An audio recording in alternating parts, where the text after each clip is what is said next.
Welcome to the Creative Right Now podcast. If you want to know how to write a series Bible, you're going to want to stick around because today I'm going to be sitting down with Natasje van Niekerk from the Storyteller Pod, and we're going to be digging into how do you write a series Bible step by step by step. It's going to be a really great conversation, so make sure you stay tuned, and I'm totally encouraging you to drop comments, ask questions, because we want to help you write that series Bible so you can get your story published and out there and produced. Welcome to the Creative Right Now podcast. I'm Kauffman, and this is a live stream podcast where I help writers of all skill levels elevate their craft by learning key insights from industry professionals, working writers, and published authors so we can really help you elevate your craft. All right. And let me just hop into the comments. Welcome, Bethany, to the stream. Welcome, my friend. And by the way, if you're watching this on the replay, we got you covered. You can actually hop to the part of the video that brings you the most value. All right. Beautiful. And once again, I encourage you, ask questions throughout the stream, and we'll throw up some of them for Natasje, and I'll save some for the end for our Q&A segment.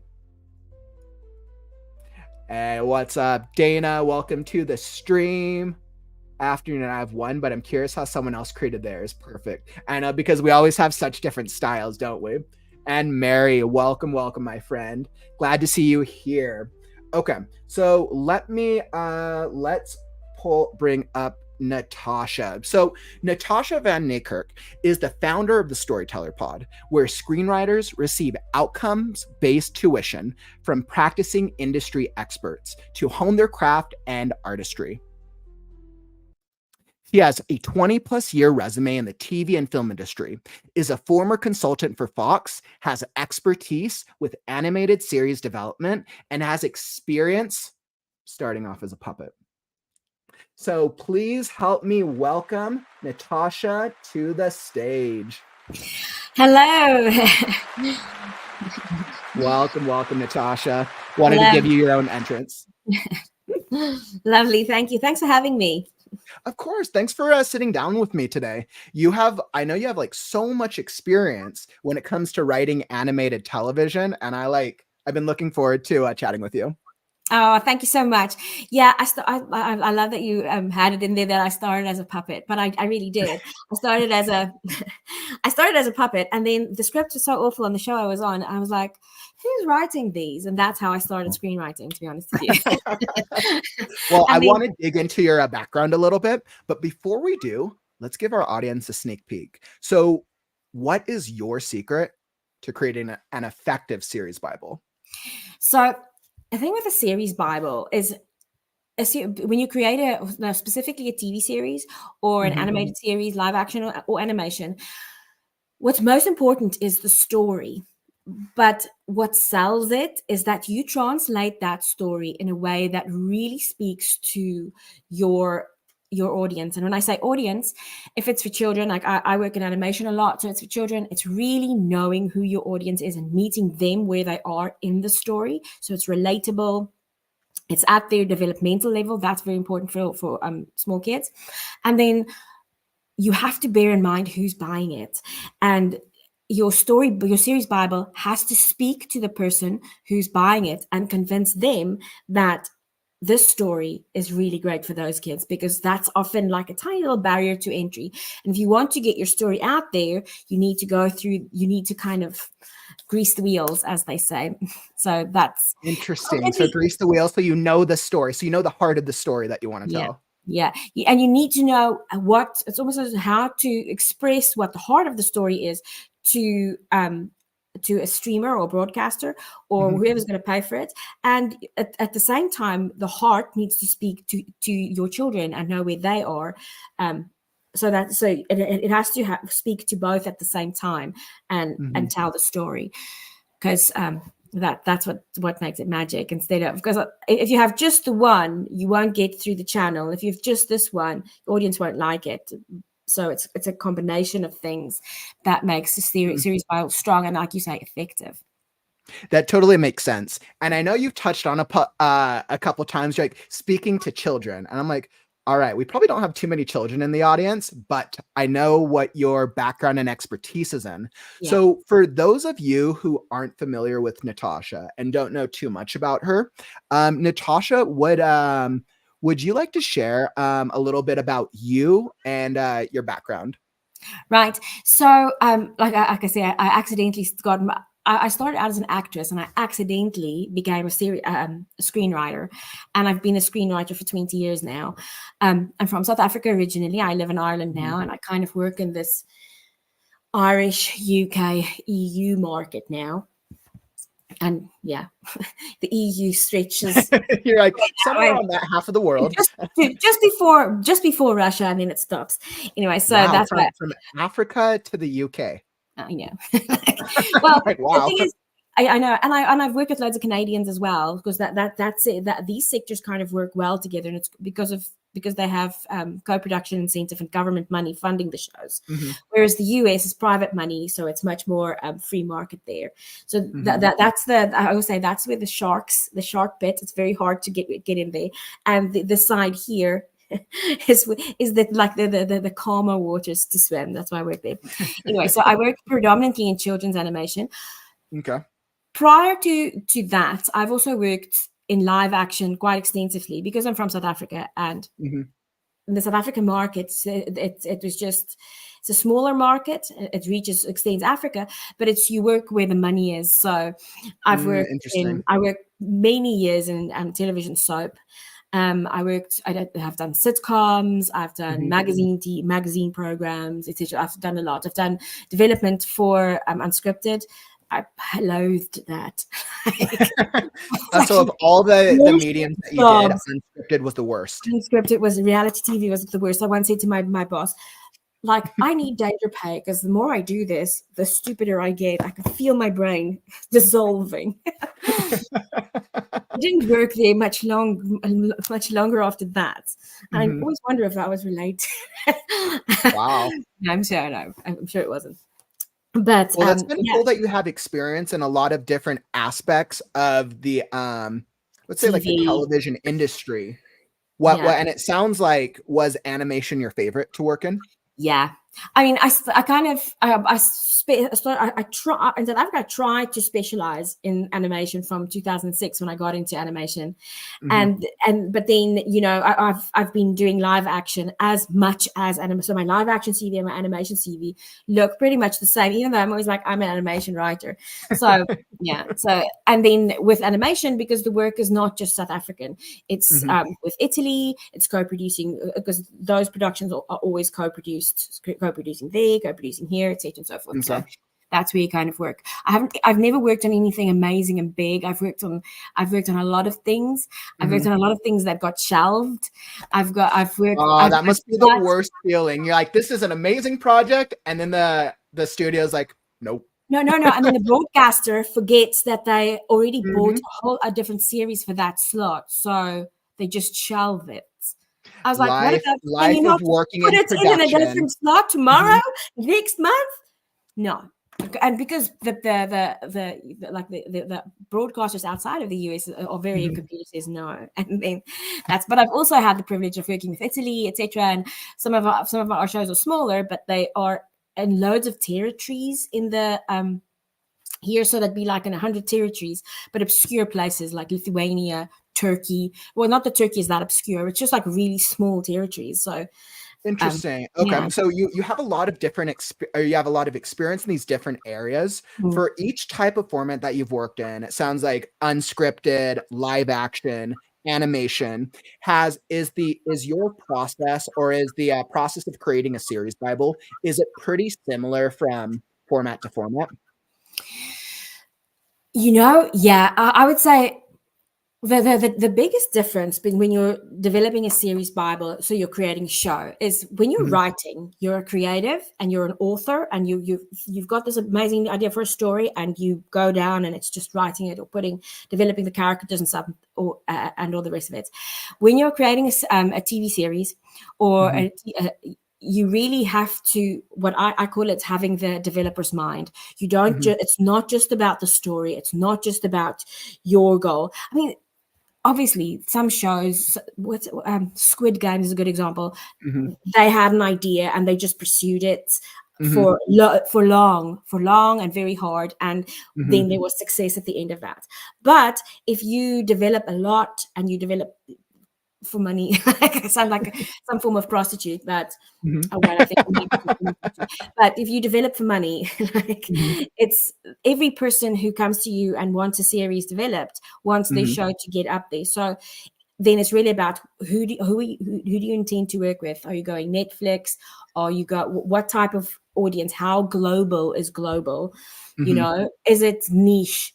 Are you going, because like if you work with, if you've, I don't know if any of you've ever looked at like the international Emmys, the stuff Mhm. that they do in the Scandinavian countries is weird for people who live in America. The Of course, Americans, and it changes from region to region, right? I know the But I stuff that mean, they there's a do. reason that all the streaming services are now focused, because all the streaming services have the US market. They're Yeah. all focused on creating content for the international. If Mm, you're here in the stream, you probably hopped onto like Netflix, Disney, Hulu, Amazon, and you've probably seen over the past year or two more international series, or more like series that are dubbed and then yeah. marketed to you, because that's where the companies are focused right now. Yeah. And I can even speak to online live streaming, social media. A lot of the companies right now are focused on how do I translate English stuff using AI for different markets and different Yeah. audiences. But I divest. Yeah. So so I want to hop into the going through like the process of creating a series Bible. But before we do that, I'm curious with your what is your core philosophy as a writer? So like when you're creating these stuff, is there any like kernel of insight that you could share for our audience? You know, because I work with children's a lot, so I think for me, it's always audience first. And I always Mhm. say that to people. Like, we all have a story to tell, but you have to tell that story. It's not just for you, unless, I mean, it's an ego exercise and it's for no one, but audience first. Because and that I love working in animation, and I love working with shows for children, because I love that process of taking a story and understanding where their mind is, and translating it for that. Because a 5-year-old Okay. has a very different mind space than a 10-year-old, etc. So audience first. Movies, audience first. Like I always say to people who I help develop live action, I love that. character journey, because character journey is what connects you to Ooh. the show, character journey. And so that's I think audience first. I like totally how to create a banner for that, because it's a really great message. Let's see, audience first and character journey. Absolutely love that. Thank you for sharing that. I No, perfect. Now, okay, so let's hop into a series Bible. But before that, I have a really great comment here. By the way, Marcella, welcome to the stream. Hi, Marcella is Marcella. saying, Natasha, you are living my dream. It's been my lifelong dream to work in children's animation. I got accepted in an animation course, and I'm starting this fall. Oh, And wonderful. Congratulations. right, and Marcella is a wonderful writer. She's part of our writing community here. Oh, And wonderful. it looks like she has a great question. So my ultimate game plan is to hopefully adapt my series that I'm working on as a graphic novel series in the meantime into an animated series for kids. How would something like that work? Can it work? Yes, it can. It can always work. There's loads of graphic novel. Hilda is a great graphic novel. I think Hilda was a graphic novel as well before it was a TV series. So yes, it Mhm. can work. How would it work? Is you'd probably go if you're busy with the graphic novel series. I always say work on all your streams of output at the same time, because they won't pop up at the same time. They won't find an audience at the same time. So keep going with the graphic novels, get them published in that stream, and then as you go, start adapting that into a series Bible. And when you do the process of developing a series, is you develop a series Bible, you write a pilot script, then you go, okay, back to the series Bible, because while you're writing that pilot script, you'll discover some new things about the series Bible, go back to the series Bible, adapt the series, get that polished and pitch ready. go to the market, see who likes it, and then they'll jump on board. You know, if you have people who are interested, or you'll get feedback and go, this doesn't work, can't work for TV, etc. Change it, you know, take it back to the market until you find people who are investing and are interested partners, and then they will add their ideas and their food to it, and it goes another length until all the money is raised, and then it gets made. So it's this the journey from your graphic novel to seeing it on TV could be 5 to 10 years realistically. Yep. So keep going. So pick it up, stay with it, and keep going. That's some absolutely great advice, Natasha. Yeah. Thanks for sharing that. Is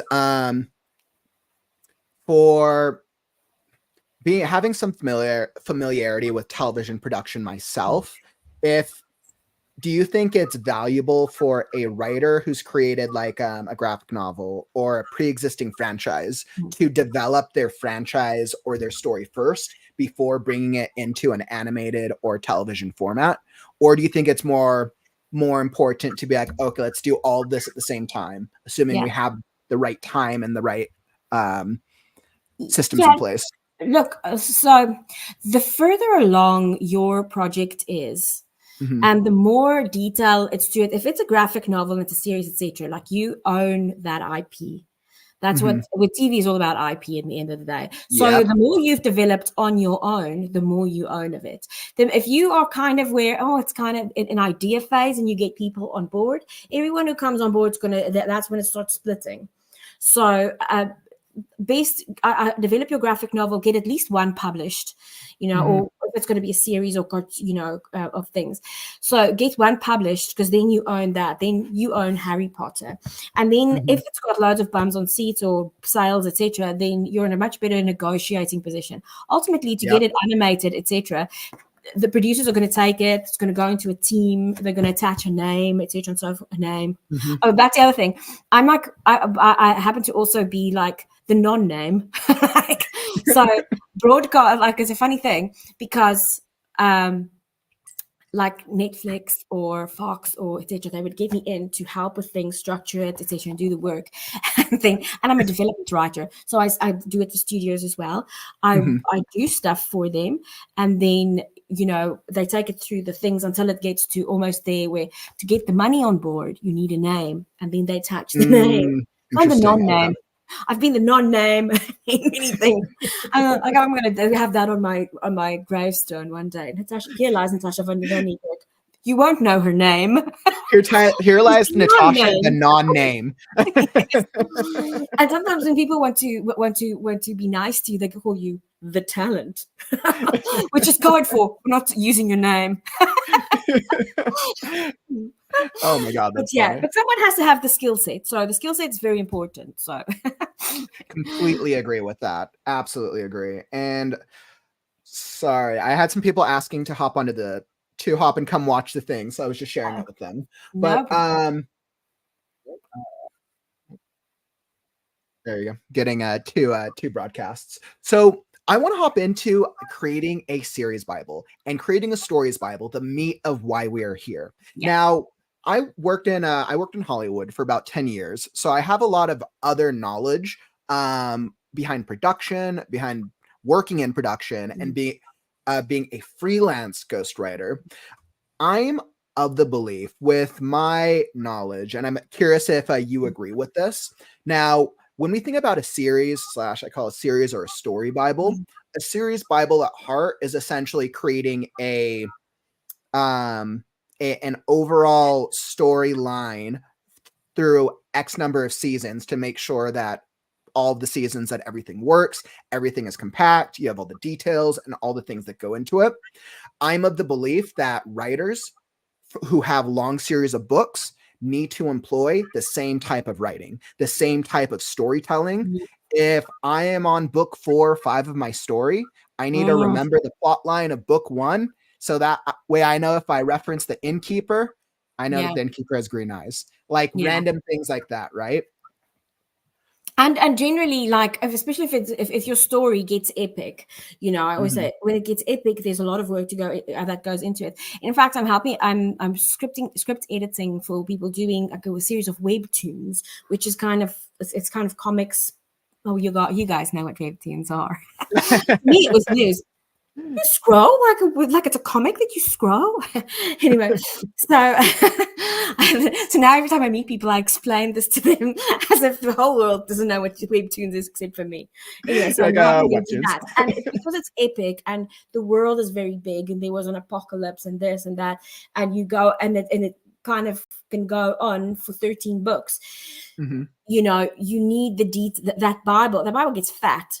You know, that goes like an 80-page document, but it needs to Mhm. be there because every character, loads of characters are going to have an arc, and you kind of have to Mhm. know what they're going to be. Character arcs that needs to be picked up and pulled through every book is very important. Ain't that the truth? So I Yes, think that brings us to the reason we're all I'm here. here. What Yeah, is your process behind creating a dynamic series Bible? Bible. Right. So I I approach a series. It's like the series and the series Bible. The series Bible is if you think of the TV series or the series of books or the story Mhm. series as like a puzzle, right? Mhm. Then the parts of the series Bible are the like 5 pieces that slots in together, and it's usually broken up that way. It's kind of the standard format. Um, Mhm. of how people expect to see it. You can be creative with the format as long as the format's kind of there, because that people also read that Bible because they're who you're selling to is reading Okay. for clues if certain things are there. So it's you open with your format page. Now I start with the format page because step one is making a whole lot of decisions about what your story is going to be. What you have a story, so what is the format of the story going to be? That's like deciding I'm going to create a mode of transportation story. And what is it going to be? Is it going to be a boat? Is it going to be a train? Is it going to be a plane? What is it going to look like? Interesting. Okay. So that format page, you decide it's going to be a 13-part, 22 minutes series, or it's going to be a 10-part book series, whatever the format of it is. So you know what the big thing is that you're designing. Who is it for? Your target audience. You know, where are they going to? It's for age. It's for say ages 6 to 8 or 6 to 9. It's comedy. You want your and you decide on genre. So target audience, and then the next thing is genre. I'm Uh, just taking some notes here because no, this is that's all great. really I was like, invaluable. that's great. That's great. You want to get in your target audience, your genre, and if it's animation, for instance, you would decide what kind of medium it is. I wouldn't put too much beef behind that because obviously, as money comes in, something that they decided would be 3D, they may not raise that much money, and it's going to be 2D now. You know what I mean, etc. A lot of time, if you're going to go for an animation. The other thing is Mhm. also why. Always ask yourself why is it not a live action? Because live action is cheaper. So because you're asking someone now to raise vastly more money. And then like these the three okay then the three big whys, the golden rule of series that you have to figure out. Why this Ooh, show? Why big. now? Okay. I call them the golden rule of series. Why the show? Why now? And why you? So those 3 things are very important to know before you start developing it.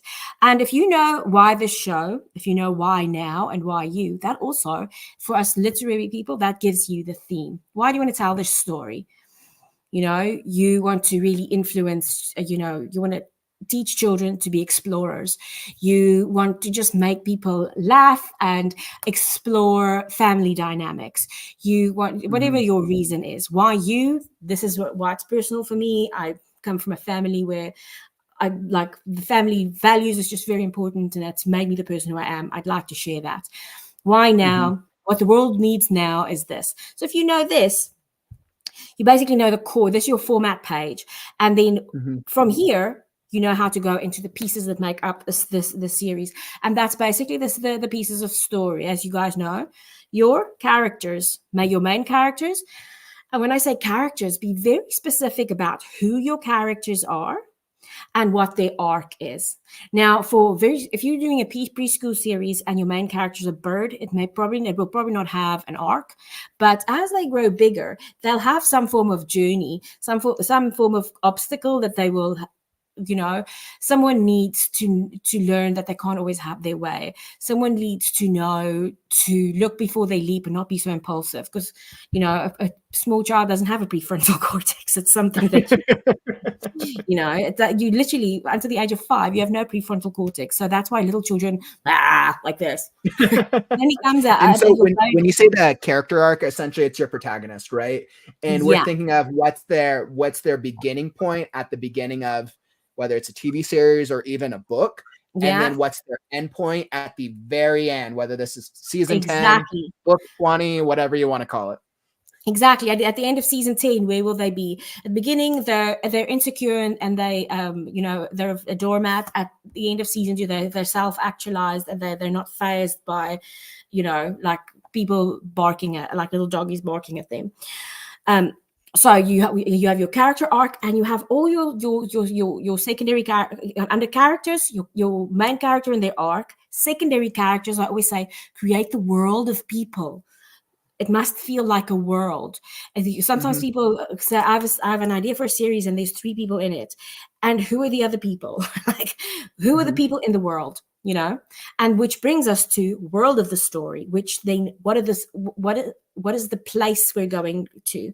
When we tell stories, we always start with long, long ago in a place far, far away. And that moment makes us escape this reality to that reality. Even if that reality is uptown New York, it's a space where I'm imagining myself into. So I want to know in detail what is special about the experience of downtown New York. So you have to make that world come alive in that space. It's not just downtown New York, downtown Lagos, uptown, Greenwich Village in London. You know what I mean? It's the specific experience of that place, whose experience it is, those people, so that I can escape to it in my mind. So that's a very big fat puzzle piece. And then the series format, the stories, that's your episodic, your arc that goes over, and what each episode will look like. So some episodes have, like, for instance, like a podcast show like this, it has like a running order. If it's like a Muppet, they're like Sesame Street, those things have a running order. They have a theme that goes over it, and then it's got a running order. Other shows have a beginning, middle, end, and a 3-act structure. Some shows, or for some children, have like a top and tail and a 3-act structure in the middle. Some shows have like, what's the structure going to look like? Is there going to be A, B, and C storylines, etc.? So how you're going to format every episode, and then some ideas of the episodes that go in there. And then once you figured out all these things, you write a thing called the series synopsis. Now, a series synopsis, this is... And is the series synopsis on a separate page, or is this still on the story page section? Yeah, on a separate page. And that page actually goes right under your format page. I always write it last, because the series synopsis is exactly that. It sums up the series. So everything you just developed, the story, the world, and the format, you surmise in that series synopsis, and then you put it on the second page after your format. Why do I always say write it last? Because if people write it first, the 95% of people who write a series synopsis write the story. So they go, they kind of write the story of this show. I don't want to know the story of the show. I want to know who we follow, why we follow them, etc. Where is it set? In a world far, far away where trolls roam the earth. We meet Jared and Natasha, who slay dragons. And, Jared has no arms and has to learn how to work a sword with his feet. And that's his journey into becoming a foot master. That is a terrible story. Don't use it. I think it's incredible. Best-selling story we got here. Award-winning. It's about a guy who uses a sword with his feet. It is there very we easy. go. And then at the end of that, you need to know what your unique selling proposition is. It's a USP. Everyone hates when you use that when you tell stories because that makes it sound like content. It is content. TV is content. If you feel better to say it's still something else, that's great. Think all that say that in your mind to yourself, but know that it's content and people are buying content or they're not buying content. They need to fill time, they need to make money, and you are a vehicle in their big machine.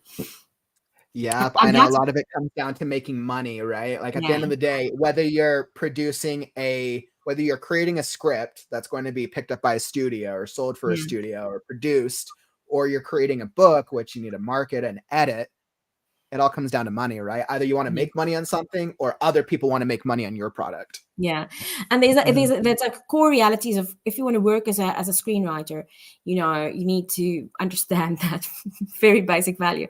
I remember a producer once said that she had a writer really push back. She refuses to change something in the script because blah, blah, blah.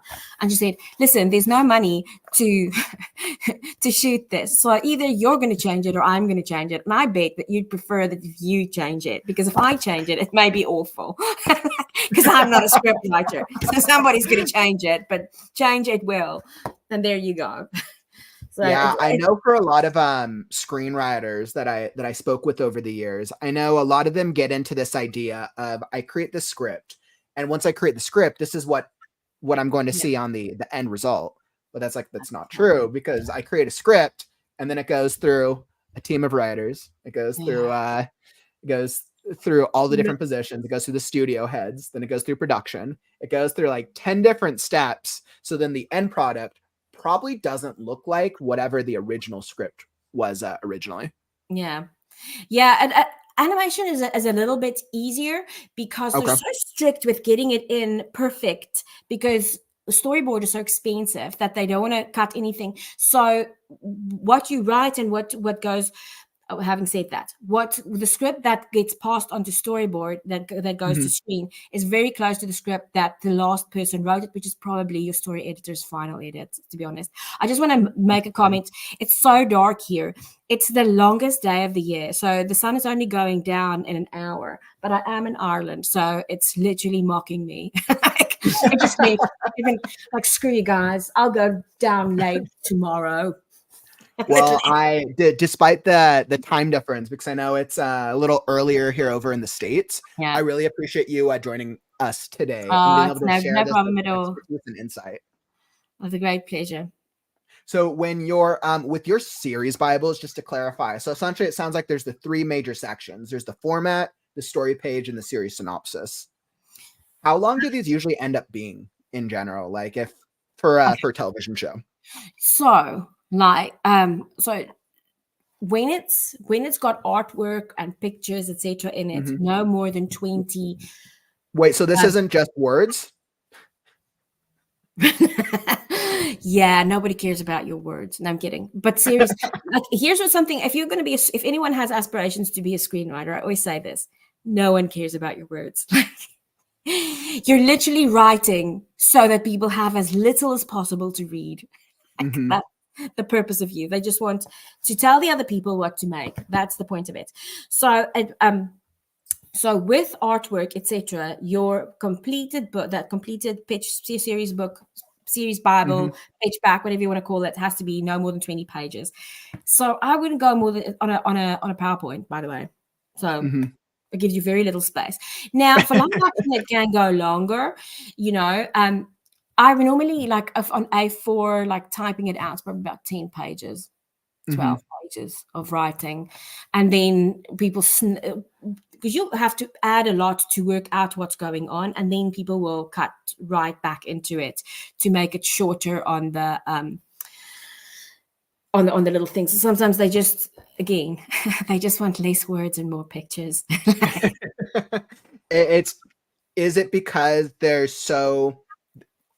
they have so little time, or because there's so many things that are probably pitched and shown to them? So it's there's so many things that are being pitched. No one reads it.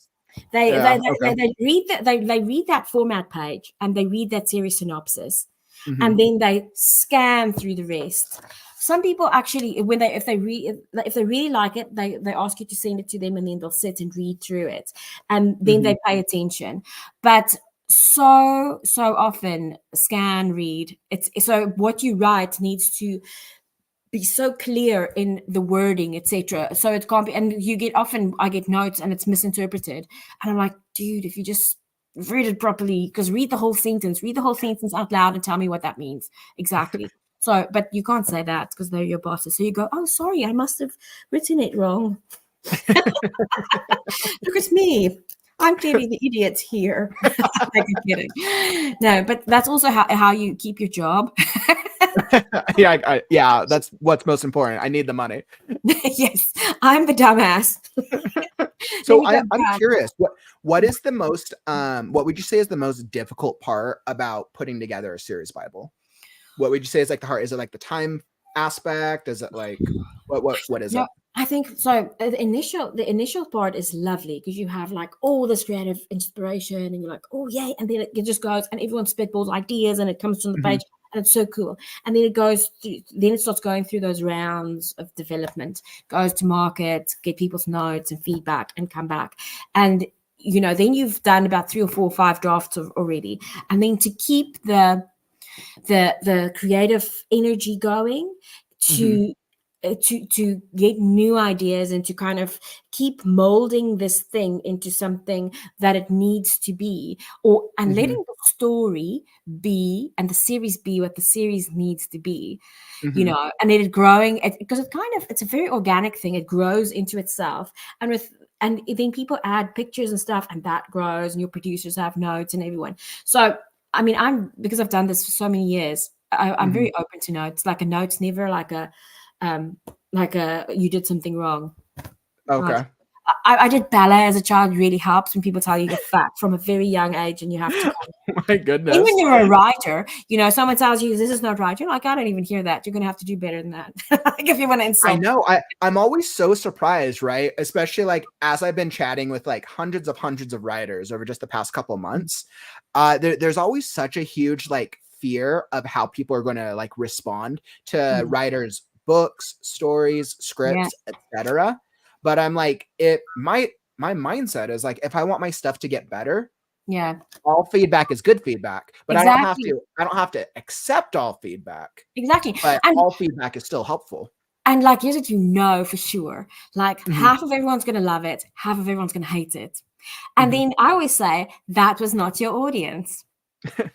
Like if you're writing, for instance, if you're writing thriller, or if you're writing horror, I don't read. I would read it probably, and I just don't like it. I can say it's well written, etc. and something. I don't like it because I don't like horror. None of us like everything, so something is just not. And it's the same way like I developed for small children. So something like. Like this is just not that broadcast. Like I'm working on a show now, and if we pitch this to Cartoon Network, they're going to go no, because it doesn't fit their brand. It's just not. It's just not them. And it does fit there. It does fit there. So if those people give you notes, you go, okay, that's great. Let me see how I can make it more suitable. It's almost like finding like those those things kids play with the little holes and things, and you have to put the right shape. You're putting like the little pegs in the holes, right? Yeah, you have to just find the right peg and shape your little thing to go in the hole. Bam, success. And I think that really speaks to all writing. Everything you'll ever do is like that. And and that speaks to your earlier quote, Natasha: audience first and character journey. Yep. Those two things, because if you can get the thing through the little pig through the hole, you're halfway there. And then if it's in there already, they're gonna success. Your audience is gonna love it, and then they'll move forward, and you'll be working. Awesome. So you let's say you've put all the time, you've put together this really dynamic series Bible, right? Something that's ready to show a network. What's next? What's like that next step? What about for somebody who doesn't work who's not already in a writing room? Like what do they do with that? So if you're not connected to the industry at all, then you need to plug into the industry and find if you're a writer or a creator, what you need to find is a producer. Okay. So like if you have management and things, I know Americans work way different. You guys have managers and agents and et cetera, and so forth. That's amazing, I'm sure. I don't know. But here on the ground, you need a producer. All the producers in Canada, in most of the European nations, the UK, Ireland, belong to a producers organization. So you can go check them out. You can go find them there. Like who are the producers? Who does what kind of content? So if it was a film or something or TV series, go see who's producing what kind of series is it, and kind of find a connection point there. So now it's the hard part. If you have an agent, your agent would be doing that. They would be phoning producers and shopping your stuff around. If you don't have an agent, you do it.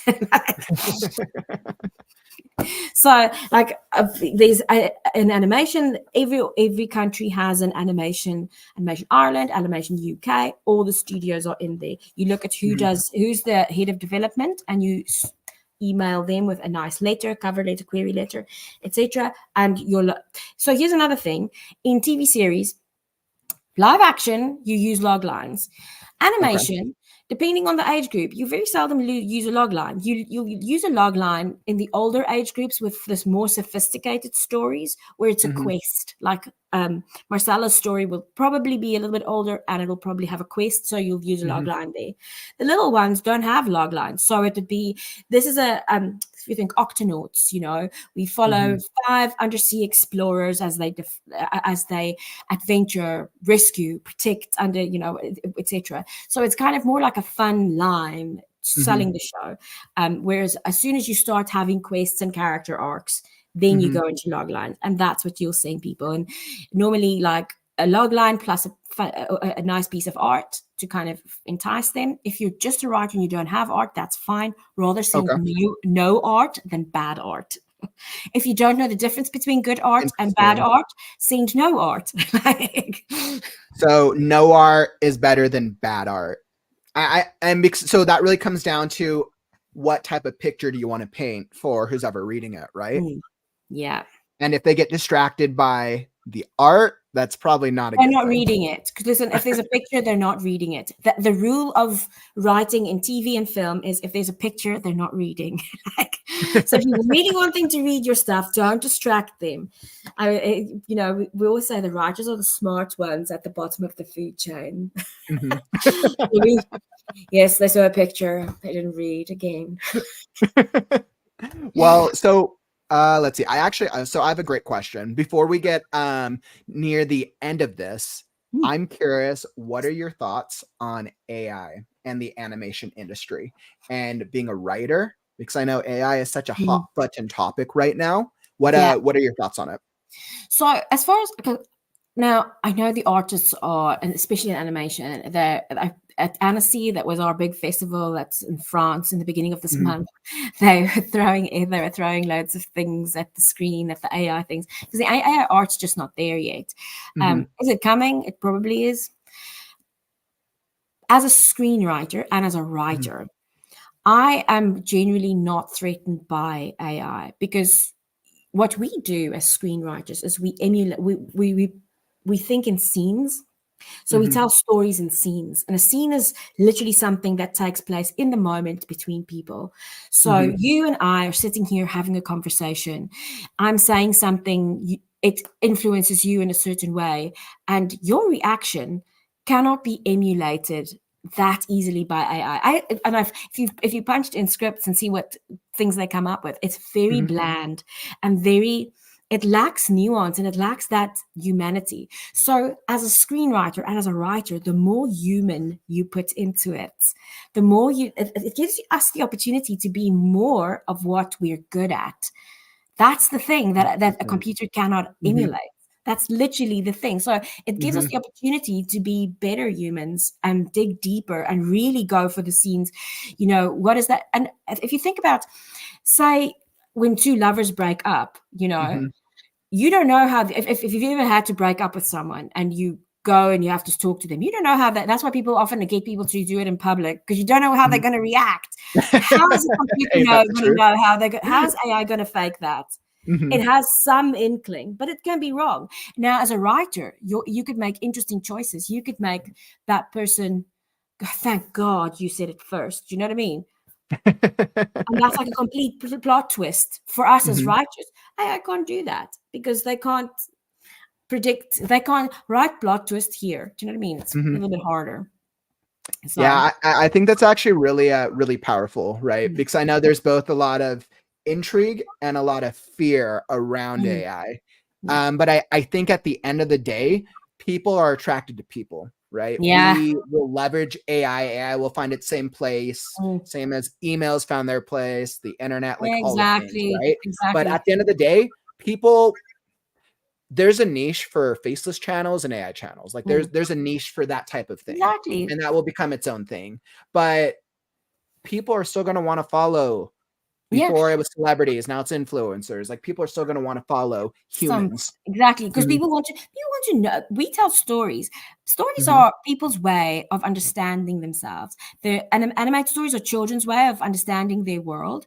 And as we grow up, the more we evolve, it's our way of understanding our world. So we can only figure it out as humans, So that's a very special space to be. And I use AI to do. I always say I use it to do my dumbass work. So if it's listy or stuff, find me. And these characters are from somewhere in Africa, and I need a name that means something earthy or rainforesty. And it gives me 5 options. Oh, well, this means this means that. Now that, as a writer, I don't know who else gets stuck in, you went to look for a name on the internet. 3 hours later, you're researching an Amazonian rabbit. Why? You don't know why you did that. It helps me because now gave me 5 names. I picked one, moving along.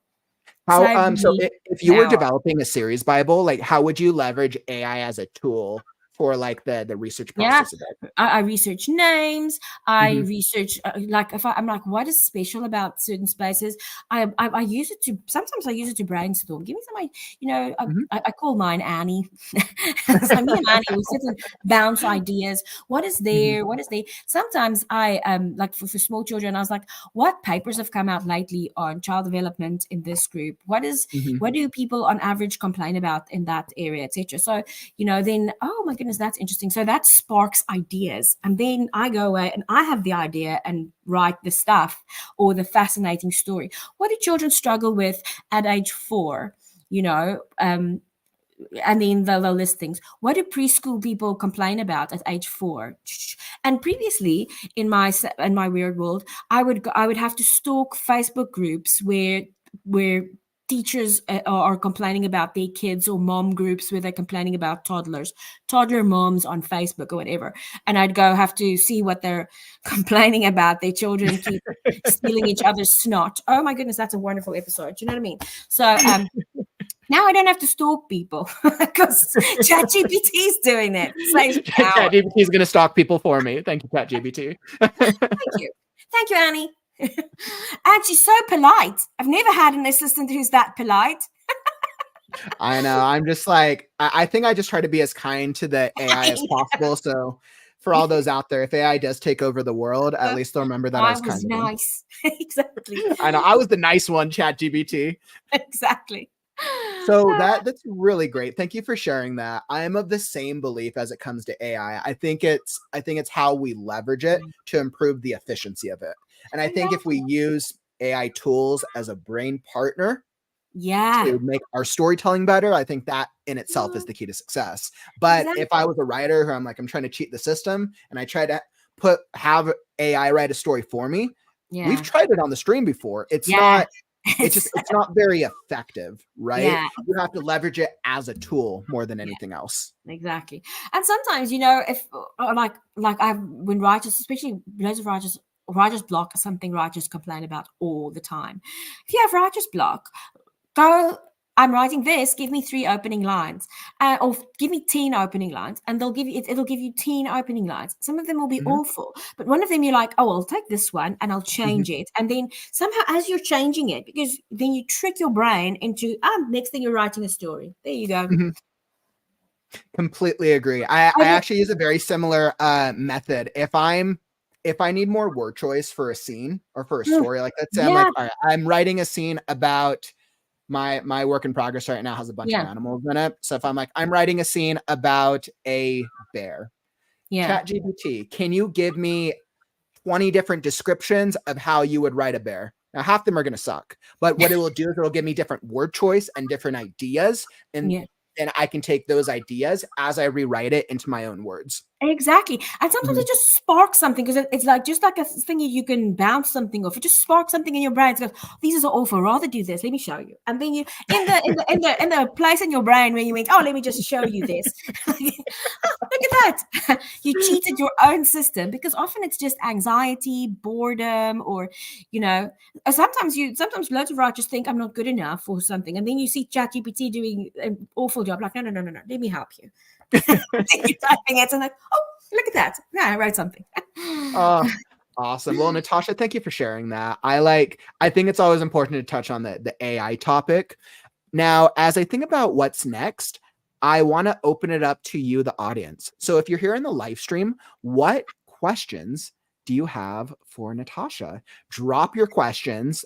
This is our Q&A segment. So what questions do you have? Drop your questions, whether you want to know about creating a series Bible or you want to know about the television industry or anything related. Drop your questions and we will throw them up on the screen. Yeah, don't be shy. So in the meantime, Natasha, my question for you is, let's see. So for our writers out there, if you could offer them one piece of advice to advance their craft, what would it be? Oh, I wrote some good ideas here. What one? Like, I got 50 ideas, but one? I'm kidding. If you want to advance your craft, if you're going to be a screenwriter, I always say, what people watch and train. So, because you need to do two things. You need to relate how people react in situations. So if you sit anywhere, in a coffee shop, in the park, or in the library, where people are interacting with other people, and you watch how they react and relate to each other in various ways, gives you loads of ideas. And loads of writers watch other TV shows, so they think people are like the people they see on TV shows, which is not. When you get really rich, nuanced worlds, when you actually watch people. If you're writing about kids, watch kids play. They're freaks, man. And you know what? Watching kids play will teach you a lot about humans, because we're just socialized kids. Like, we came out fairly rabid. How many TV shows have you seen or movies where the main protagonist feels like a child? Like, all their things are childish and all their actions are super childish, because like we resonate with that type of thing. Yeah, I know. Everything with, what's his name? What's that guy who's Jewish? Seth Rogen. Everything with Seth Rogen in it. I like Seth Rogen. Great. I love. He's such a grown-up child, isn't he? He's wonderful, and he's a great screenwriter as well. Yeah, and he said the other day he had a interview, and he said, it's always 90% talent and 10% luck, or it's probably way more other way around. 10%. Your talent needs to be like this, and then it's luck that takes you over the edge. But so having said that, and so you have to watch so you can deliver a really nuanced work, and keep writing so you constantly have a body of work, keep producing stuff, and then make sure train. There's loads of free stuff, there's loads of paid stuff, there's loads of webinars, there's loads of YouTube stuff like this is training, because you're learning other people's methods and you're improving it, gives you new ideas, etc. So you keep the machine creative. But if you just go back and you sit at your desk, like, and it's just you and the laptop all the time, it gets it's like it goes beige. Everything you do goes beige, and you want it to have color. Awesome. Well, it looks like we have a great question here from Marcella. Marcella was saying, can you explain in more depth how we should answer the whys of the series, specifically the why you?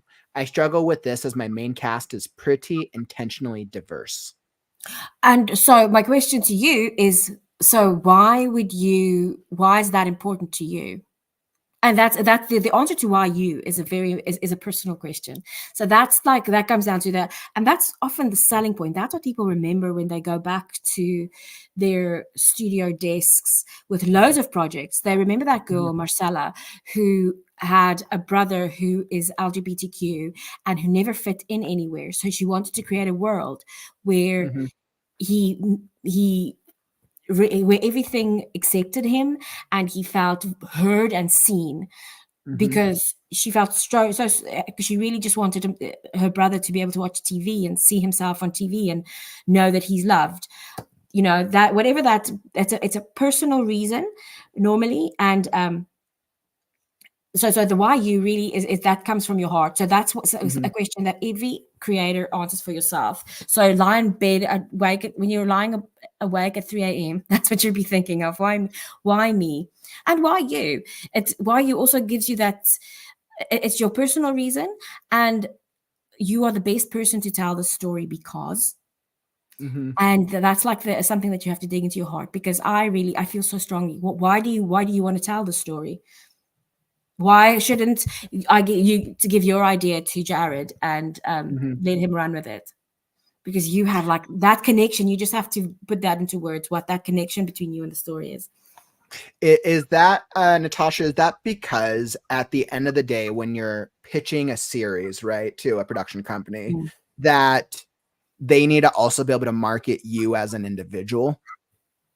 And in addition to building up your brand, right? I know at least in the screenwriting world, if you're working on something, I remember very early on, I was told like the one piece of advice that every single producer will ever ask you is, great, what else are you working on? Yeah. And I always say to my creators, that's why I always say to writers, if you're going to develop series, have a developer's mind, i.e. you have your baby, the golden child, and then you have a couple of series that you have, because they're going to ask you, what else do you have? And then it may be that one of the other things that you thought was a non-thing would sell. So there's a friend, a colleague was doing a class also on series Bibles, etc. And he didn't have when you're working on series Bibles, like I can't present one of the things I'm working on to you guys because it's under NDA, it belongs to someone, etc. and so forth. So he was like, and so he developed a series Bible with all the critical questions and maths, because there's kind of a recipe into all TV and stories as a recipe. Kind of did this whole presentation. Someone said to him afterwards, "Whose show? What show is this?" And he's like, "No, this is just like," and I have a similar show that I just kind of teach all. Who shows this? And he was like, "Oh, I just developed this for the seminar." And they picked it up and they produced it. Interesting. Okay. and it's sold in a whole lot of areas. So. And it's one of those things where that's not something that you were lying awake at night thinking about. And also when you're working on on other things, the project that you lie awake thinking of, when you go back to that heart story, you write it with so much love, because your work, you practice the craft in the other things that you're not married to here. I find often writers, they get so married here that they can't relate it properly, like as we do with all things. If that girl or boy that you love so much is the one you can't tell you like, Natasha, so I'm kind of curious. So like if you're writing a story or a script, and let's say there's like nothing, no type of connection between me as a person and my life experience and the type of story I'm telling. Let's say I'm writing a script or a story about a knight and a dragon. I've never ridden a dragon. I've never been a knight. I know nothing about that. How would I create the why me specifically? And like, does it need to be tied into the specific story, or is it just like, how do I stand out? Yeah, well, then you create a why me, because if I was writing something about a knight and a dragon, etc., and you get so involved with it, I would, you'd work that story, etc., and then there'd be something about that knight and dragon story that is uniquely you. You would maybe have, it's uniquely funny, or it's, it's kind of.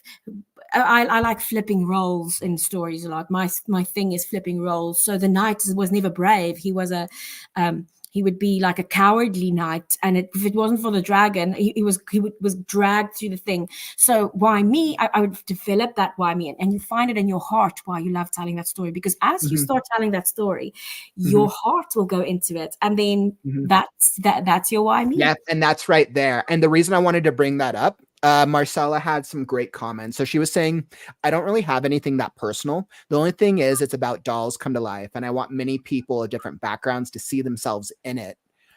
Yep. And then she was saying, because most stories like that will only have characters of color or of non-American Anglo nationalities as side characters. I want to show the doll fandom is more diverse than people think.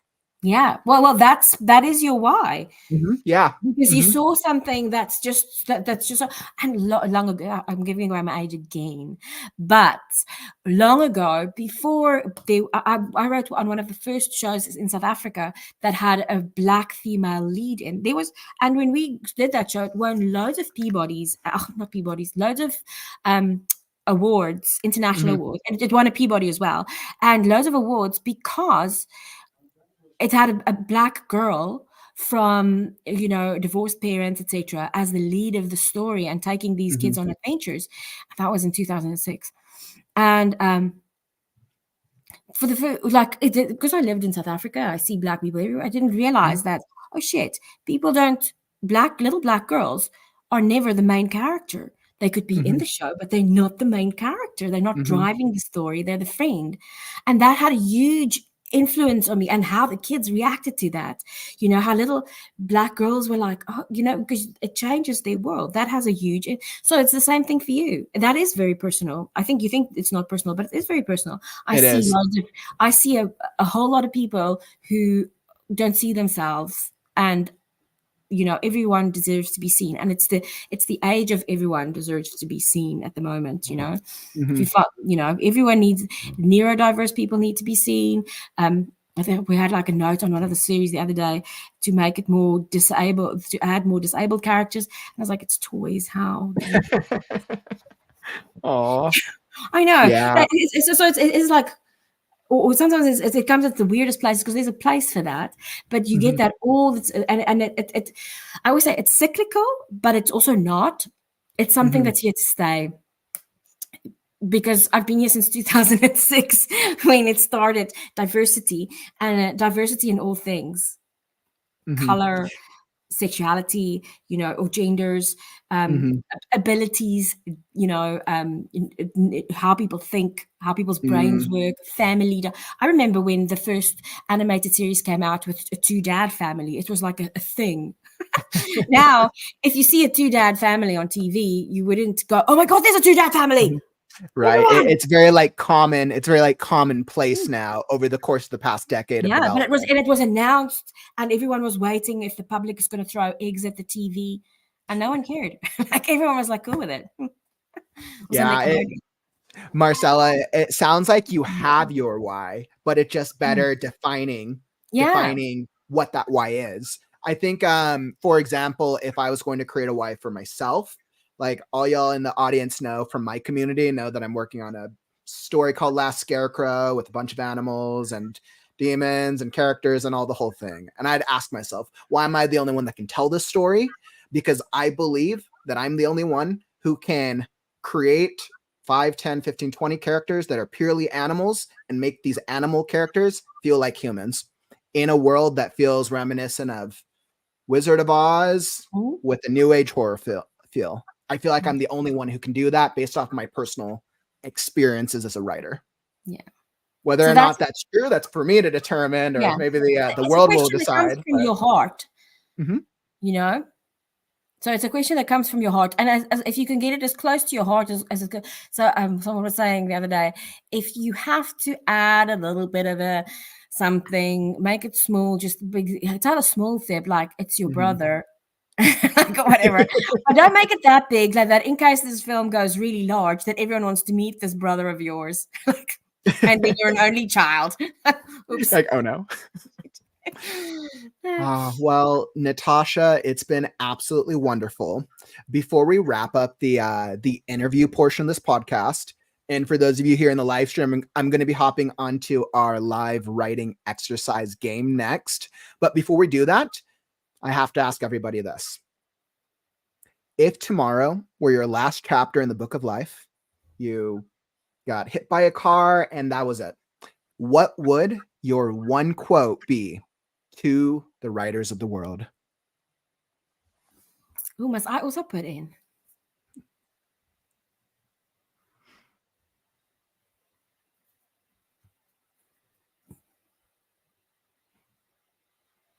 Oh, what was that? Should I also put something in? Because I'm not thinking of it. Absolutely. So what would your one quote be if you're going to like leave that for writers everywhere? Get the story finished. I love that one. I would say, I don't know. My first thought is like, be true to yourself. I think that everyone always says that. So I want to have something new and original. But I really do think, do you is what's the most original thing that you have to give. Give of your humanity. Give of your humanity. I like that. Let's do that. Ooh, I love that. You said give off your humanity. Yeah, that's mine. Quote me. I was like, I definitely have to do that. I love that. Your I love Bethany's as well. That's great. Get the story finished. Finish the damn story. Natasha's give off your humanity. I love that. We also Bethany's was great. Get the story finished. so Marcella, interesting. That series that we did, The Magic Cellar, was a Canadian South African co-production. So I learned from a Canadian. I studied with a Canadian story editor called Clive Rendersby. He's wonderful. If you ever want to look him up, he's amazing. But I think I know he's retired now, but he is quite amazing. He's Canadian. So I'm Canadian trained. That makes sense. I write in the Canadian way. Ooh, that's exciting. And so you're suggesting Clive Endersby? Yeah, he's done so many wonderful things. So do we read up on him, and he's in loads of like documentaries now, and he's won prizes with the Writers Guild there. He's amazing. Yeah, don't waste your life worrying about the future. Yeah, that is the biggest waste. I'm so sorry about the sun. You're like, we started this podcast off and it was very light, and now it's night.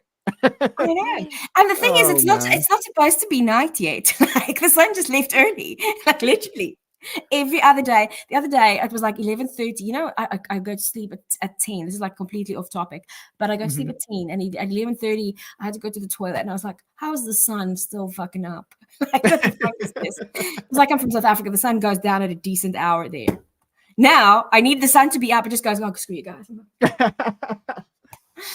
Well, Natasha, this has been absolutely wonderful. For our audience here in the stream, I also want to make sure to add, if you've been enjoying the podcast experience, make sure you subscribe to the channel. If you're here on Facebook, follow our Facebook channels. We have more stuff coming. I want to speak to Natasha. What are you working on? What do you have coming out? I know we were talking about a discounted promo for our audience. For all Jared's followers and fans, I've got a bootcamp coming up tomorrow. It starts called Bootcamp Series Bible, and you can use that. Kauffman is the promo code, and you can get 20% off that. It's like a 5-day intensive that basically takes you from idea to having all those things that I was discussing earlier, to having all those things in place, making choices about your series. What are the characters? You do not do the deep dive this week, but you put all the things that's going to be in there on paper, and you make high level decisions, so that when you are after 5 days, you've got a good strong concept on paper, and that you can then take to the deep dive. You can pitch it so you can see who's interested. And before you go into the 5-year, pour your soul into it, as I say. Have like and I suggest that you do that with a few ideas. Always take an idea, like brainstorm it hard and put it into like 2 sheets. And then when you have a couple of them, decide which one you take further. Don't start on one thing going. You can work that way. It's just so heartbreaking. But heartbreak is for some people. Some people's food is heartbreak. So do follow your process, but that's my process, is like not to break myself. Well, that's wonderful. That sounds like that's going to be really helpful for anyone who's Yeah. in the process or wants to create a series Yeah, Bible. it's like, if you're like sitting, oh, this is idea, it's just been here, and I'm kind of, that's, you come in, you work, and then we get something down, and I give feedback on every day. We all meet up, I give feedback, I say, go this way, that way, you have to consider these things for that audience, etc. So you have guidance taking you through so that at the end of the 5 days you have something that you can show and that you can pitch, and then people can go yes or no, etc. And you can repeat this because you have access to the course. So you can, I always say this, but students never do. You have access to it afterwards. So you can literally, for another 5 weeks, repeat the process for yourself, but without me there. And then have 5 series Bibles. But after it, people are sort of like tired, or I don't know what, they just don't. And then if one of people find out more about this, I know that they can go check it out at your website, the Storyteller Pod. Yeah, the storytellerpod.com. And I have courses coming up in animated screenwriting for animation, like writing spec scripts and developing series. Like there's a big course coming up at the end of August as well. So that happens, that's going to come up soon. So do check it out. If you want to get into animation, it is a really good journey. Writers do really well on it. And I can literally tell just from speaking with you, Natasha, like how experienced you are with animation, with television, with all your expertise from the industry. Any of you who are watching this on the live format or on the replay, you will get so much value by checking out the storytellerpod.com. Oh, thank you so much, Jared. Thank you so much. Of course, I'll throw this down. I just dropped it in the comments. And then for those of you here on YouTube, it's down in the YouTube video description as well. And make sure you use the discount code Kauffman. Yeah, there you go. It's not even hard to remember. It's easy. Thank you so much. Well, you have been absolutely amazing today, Natasha. Like, thank you for sitting down and chatting with me. Oh, it's a big pleasure. I'll come again soon. From now on, I'll just pop in sometimes and they'll go, I'll come up. I would absolutely love that. I'm about to hit the end of my my second quarter with streaming for 175 days almost. It's crazy. I think it's amazing. And as I'm moving into like the next quarter, the next couple months, I'm starting to ask myself, like, how do I find ways to bring other writers and more like people like yourself and other creators onto the stream? So I would absolutely love that. Oh, I'll spread the word. I'll spread the word for you because I thought it was absolutely amazing. Thank you so much. All right, Natasha, it's been amazing. I'll let you get going. Thank you again. Have a good night, everyone. Bye-bye. All right. Bye, Natasha. All right. Well, that was exciting. So that was very amazing. What we're going to do now is we're going to hop into our live writing exercise. But before we do that, make sure that if you got value out of today's podcast, follow and subscribe. I stream every single day, whether we're doing our casual Kauffman Writes writing sprints, writing community. I do story time and I read from best-selling novels. We do our story and critique show where you can submit stories for feedback and critiques. And then we have our Creative Right Now podcast. There's always something going on with this writing channel, Kauffman's Corner. So make sure you're following and subscribing and you'll be alerted when I go live. All right, so let's hop into our writing exercise. For those of you who know, right, we can't call ourselves writers unless we're getting a little writing in. So what I'm going to do is I'm going to generate our ChatGPT prompt and we are going to get into it. What we'll do is I'm going to generate an image. Awesome. And perfect. And here we go. And then I'm going to throw up some music. So let's see, bear with me just a second. Let me get my stuff set up. I'm going to pull up ChatGPT.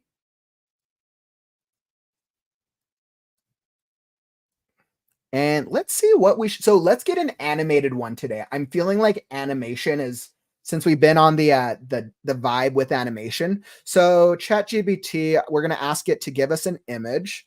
So please, I'll use please, right? I'm gonna be kind to our future AI overlords. Please give us an image for a live writing exercise. Please have the image be an animation, be an animation style, have a protagonist and an antagonist with a clear obstacle and or goal.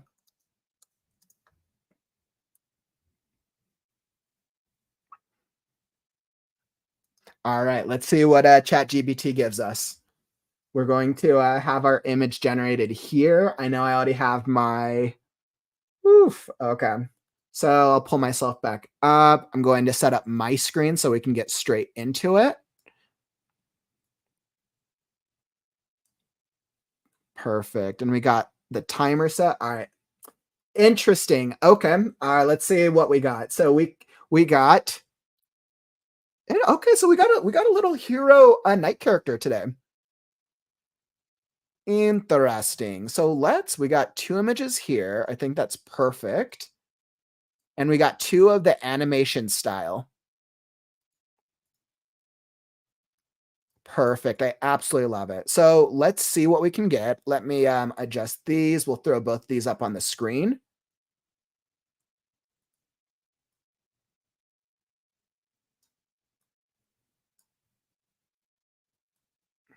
Two like kind of similar-ish styles. Our antagonist is a little different.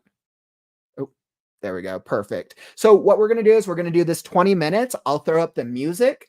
Feel free to tag along. Literally, the goal is let's just write. Let's just see what comes. We'll use this as our, we'll use these images as reference, and let's do it. We always come up with interesting ideas. All right, so I got 20 minutes on the clock.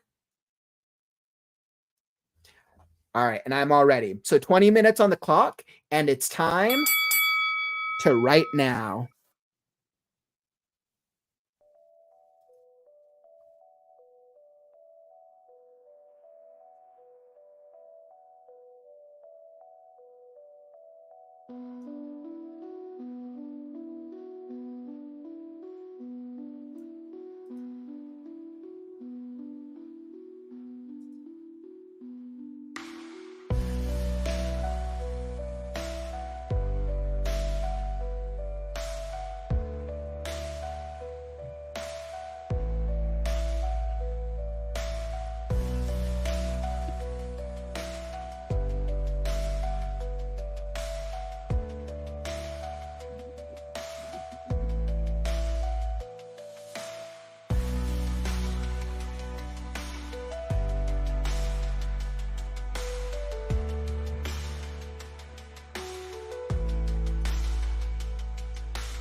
song, destiny to see.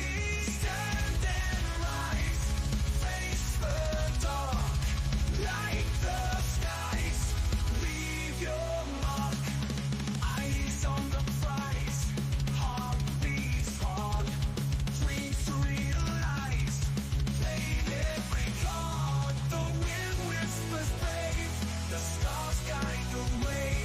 No soul left to save. Time to make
clouds in the sky, fire in my path.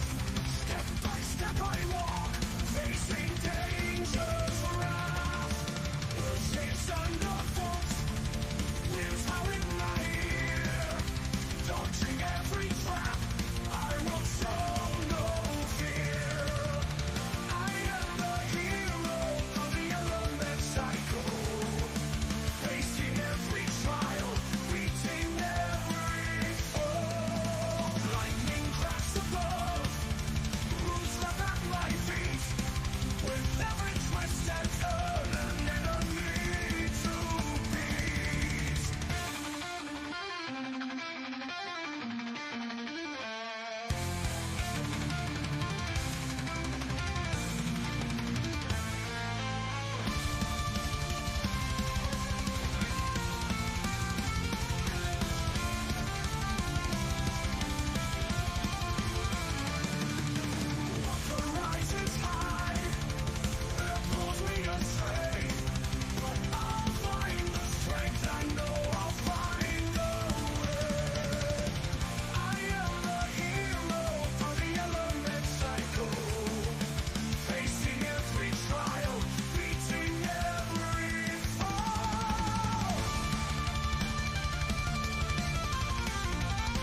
All right. Writing sprint done. Success. Woo! Wonderful. So that was really cool. I saw the image and I was totally trying to like channel like a whole like anime styled vibe as I was thinking of what I had here. By the way, Glitch, and welcome to the stream. Did you were asking, did I finish the last scarecrow or did I forget the prompt work?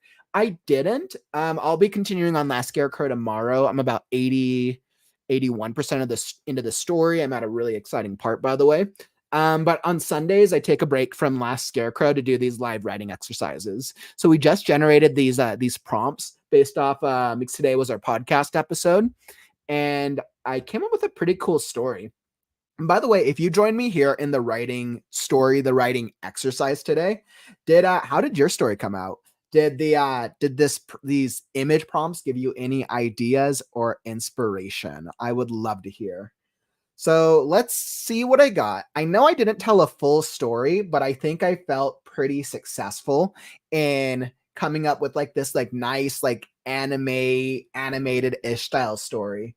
So I'll read it aloud. Let's see what we got here. The young squire dashed towards the circle of runes. He knew in his heart that there could only be one survivor from this forthcoming struggle. He had chosen his skill of sword sorcery and learned. There we go. That's the image I chose. He had chosen the skill of sword sorcery and learned all the abilities that came alongside it. As his feet touched upon the surface of the circle of runes, the world lit up in a brilliant display of colors around him. Transported was our young squire to the realm of the gatekeeper. His cape billowed in the wind behind him as the dreary forest welcomed him to this fight for all life. Candles placed precariously around the ritual zone indicated his presence was no surprise. Your sorcery means nothing, tiny human. The ancient grating voice of the gatekeeper echoed out from his putrid white skull of a face. The royal robe draped upon this being was nothing if not a display of its conquest of the last human kingdoms. You're going down, our young squire announced with a point of one finger. My friends believe in me and nothing will get in my way. With a dash of desire and a hop skip past the rune circle, he jumped up with a quick overhead swing of his blade. Hoping to catch the gatekeeper off guard, proved unsuccessful as the skeleton of death simply waved a decrepit bony finger. A blue rune composed of demonic symbols and light flashed into existence at the exact tip where the blade struck, causing the young squire's momentum to be turned against him. He flung backwards, feet into the air, and landed upon one foot, skidding the rest of the way across the stone path. Pathetic, the gatekeeper mused. Now give me that power. With ungodly speed, the gatekeeper spun a circle around himself. A white rune formed in the air as the gatekeeper vanished. The young squire looked in every direction, his eyes wary for any traps. A thrust of wind gave only the slightest indication as he turned his head just in time to see the gatekeeper materialize out of thin air behind him. In an effort to defend, he spun around, raising his blade to block the attack, but was caught unsuspectingly by the power of a white rune, which materialized and slashed away at his gut in a non-stop circular motion. Ah! He screamed, caught between the gatekeeper and the omniscient rune magic.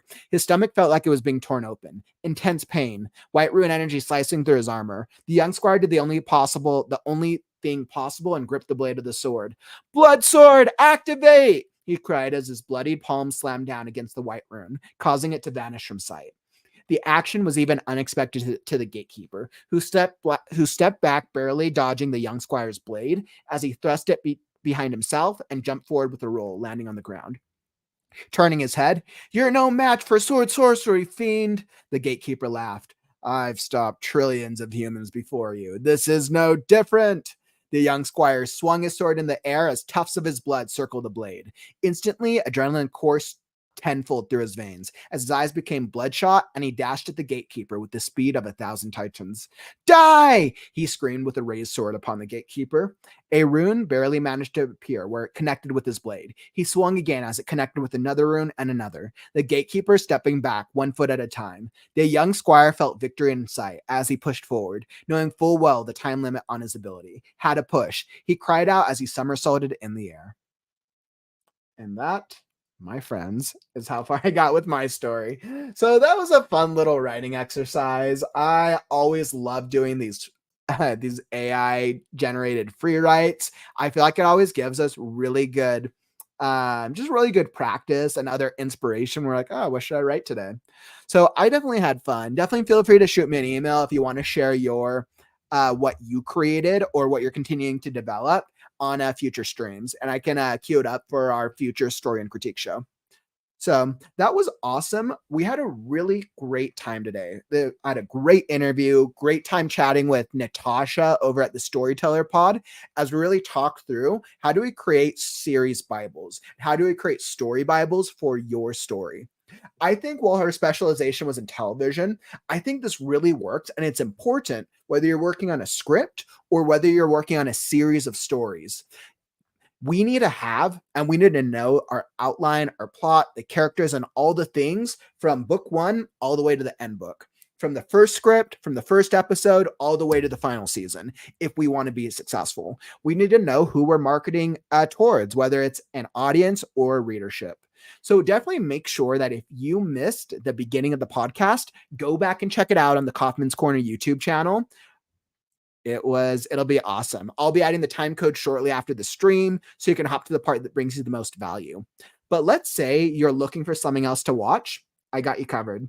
Down in the YouTube description below, I listed the one of our popular podcasts from the Creative Right Now podcast on how to publish your first book. So make sure that if you want to learn more and you missed this episode from a couple weeks back, you go check it out as I sat down with an interview with the writing ghost. It was a great episode and I highly recommend it.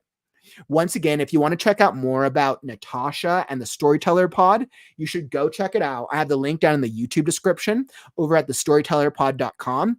Natasha's running her live bootcamp series starting tomorrow. So if you put in the discount code Kauffman starting tomorrow, you can go step by step through creating a series Bible with Natasha over at the Storytelling Pod. Natasha is such an expert in her field, and I would highly recommend this.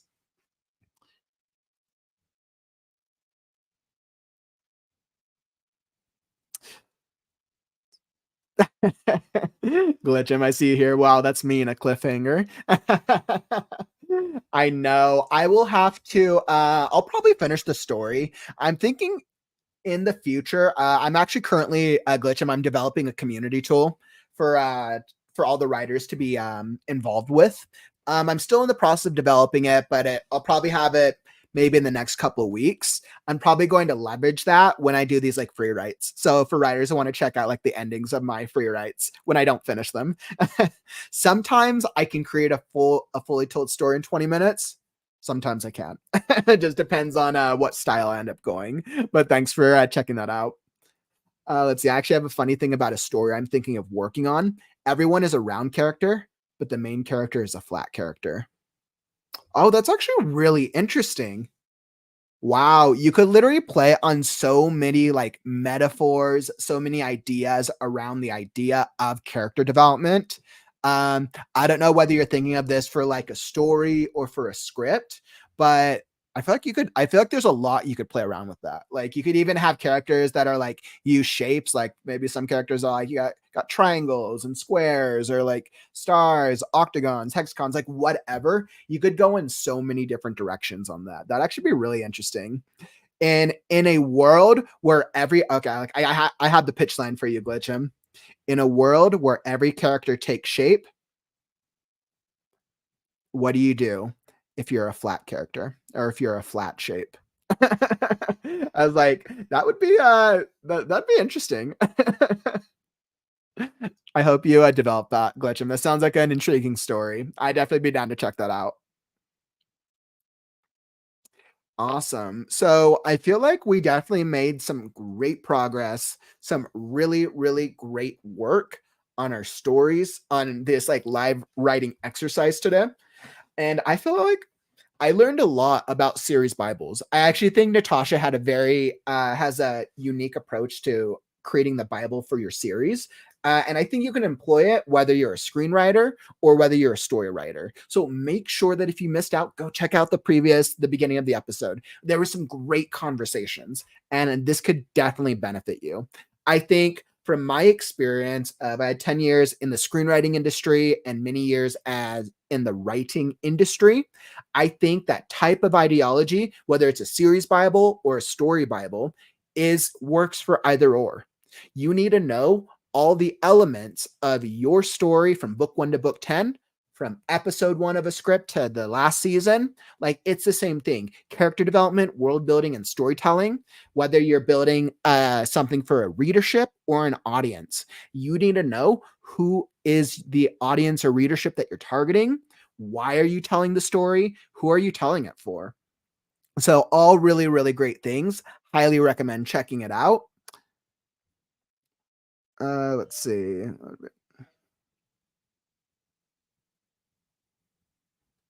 Yeah, that would I totally understand that. That would be honestly, I have unfortunately so many ideas and not so much time. So it might not get created, but it might. Yeah, and then Glitchum, if you're watching over because I know you're over on Twitch, I know Mary asked a great question. Have you ever watched The Point? I'm actually not sure, Mary, what The Point is either. Is it a series? The Point.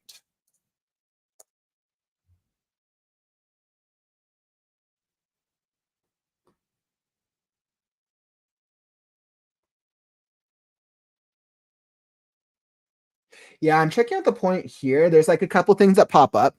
I'd be curious what The Point is. Maybe it ties into the type of story you're telling.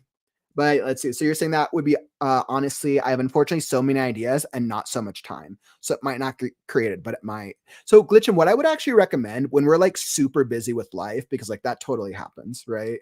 Whether you're a student, whether you got a full-time job, whether you have family responsibilities or whatever, I think the challenge that we always pose to ourselves is like, how do we find time to write? My recommendation is if you ever get an idea that you've like been thinking about for a while and you're super inspired, like write down all your ideas. I'm sure you already have a system, and then pick like a really easy goal for yourself to write like 1 to 2 times a week. I would rather you sit down and write for 10 minutes than sitting down and never writing at all. The goal is to just get yourself into writing. I'd recommend like pick like 1 to 2 times a week and be like, hey, okay, these times I'm going to do writing sprints. And then when you sit down during those times, get like motivated, like just sit first, think about the idea, and then just start writing. Like sometimes like finding the time can be hard, but we have to build it into our schedules in some way, shape, or form. Additionally, if you're ever looking for like time to write, Glitchum, I'm here. We're here doing writing sprints basically every day. You're more than welcome to come join us on a writing sprint if you ever have some like extra time in your schedule. So definitely highly recommend. I think I'm usually pretty good about posting my schedule on the stream over on Twitch as well. So that way y'all know when I'm going live. Let's see, today's Sunday. So tomorrow for Monday, I will probably be going live at 3 p.m., which would be 3 p.m. Mountain Time. So that'd be 2 p.m. Pacific, 2, 3, 4, 5 p.m. Eastern Time. So definitely come join me tomorrow. And we're just going to get some more writing sprints in. I'm at a great place with Last Scarecrow, and I'm really pushing through to get to the climax. So we got Scarecrow is currently facing off against a series of zombies. He's facing off against a zombie dragon. So I'm like, I wanted to have a zombie dragon in it, so I'm putting in a zombie dragon. We'll see how this goes tomorrow, whether or not the zombie dragon makes the cut. But quite literally. Mary was saying it's an animated show. Everyone is pointed, but oblio. Interesting. So it sounds like it might be maybe a similar type concept to what you were thinking, Glitchum. Yeah, sounds like from your idea with round and flat characters. It sounds like that might be pretty similar. Let's see. I'll keep that in mind. I usually stream games, but I'm hoping to stream more writing. Yeah, that's really interesting. I know, especially because Twitch is predominantly gaming. I totally understand that. Totally understand. But yeah, I mean, you're more than welcome to come join us with writing whenever. Zombie Civil War. You know what? Maybe I will do that. Maybe I'll just have all the zombies start fighting each other. That'd be kind of funny. Your poor scarecrow can't catch a break. He cannot. I have put my scarecrow through the ringer. The overall story of Last Scarecrow, it was very intentionally designed I very intentionally designed the plot so that Scarecrow like literally has very little wins throughout the story. Which is why the ending is going to be very, very impactful. Despite all the characters, all the friends that Scarecrow's lost, despite his inability to be, Scarecrow's the only character throughout the story who he's like literally always captured. Scarecrow's like the damsel in distress throughout the story. And this point of the story is the first time where he's not the damsel in distress. But he doesn't have any real fighting abilities. His only real ability is like the type of mind magic that I've developed. Don't kill him. Ooh. Am I going to kill him off? Is he going to survive? He's going to be put up against the first demon, who we have seen so far that the first demon is capable of literally like this demonic magic that has killed many societies, many creatures. He's been shown that to be a factor in ending humanity, and has also been shown to control the nothingness, which is literally a beam of light that materializes and literally disintegrates creatures. Will the Scarecrow stand a chance against him? You'll have to find out.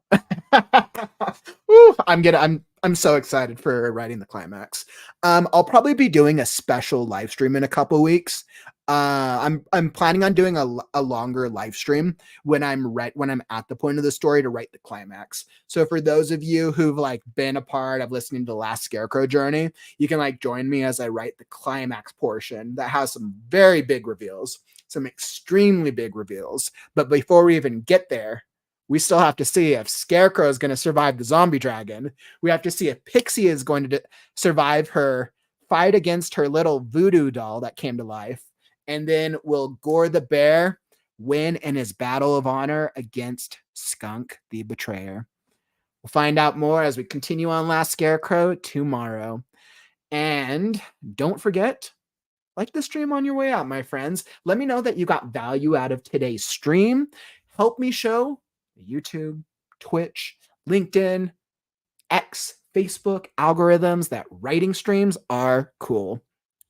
And that, my friends, is all that I got for you today. Thank you for joining me on today's stream. Thank you for being involved in the comments. I really appreciate all of you. Glitchim, it was great to have you in here at the end. Marcella, great questions. Mary, thank you for joining. Bethany, you're awesome.